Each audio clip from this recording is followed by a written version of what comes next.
మారవు అని తెలిసిన పరిస్థితులు. అయినా మనసెందుకు కుదుటపడదు?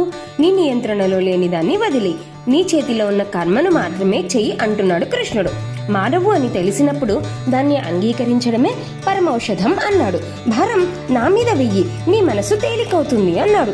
సమస్యను ఎదుర్కోవడం అంటే ఎప్పుడూ పోరాడటం కాదు, ఒక్కోసారి నిశ్శబ్దంగా అంగీకరించడం కూడా యుద్ధమే. అప్పుడే అసలైన శాంతి దొరుకుతుంది. ఒక సినిమా చూస్తున్నట్టు నీ సమస్యను చూడు. సమస్యలో ఉన్నప్పుడు భయపడతావు, కానీ సమస్య నుంచి బయటికి వచ్చి చూసినప్పుడు నీకు క్లారిటీ వస్తుంది. అలా చూడగలగాలంటే పరిస్థితులు నీ కర్మ వల్ల వచ్చాయని అంగీకరిస్తూ నీ జ్ఞానం అనే అగ్నితో ఆ బాధను భస్మం చేయి, దాన్ని తెలుసుకో. మారలేని దాన్ని వదిలేయడమే అత్యున్నతమైన తెలివితేటలు.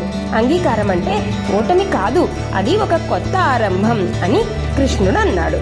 మరి పరిస్థితులు మారటం లేదని బాధపడుతున్న మీ వారికి ఈ వీడియోని వెంటనే షేర్ చేయండి, సబ్స్క్రైబ్ చేయండి. మరిన్ని ఇటువంటి వీడియోల కోసం గీతా చైతన్యం. శ్రీకృష్ణార్పణమస్తు.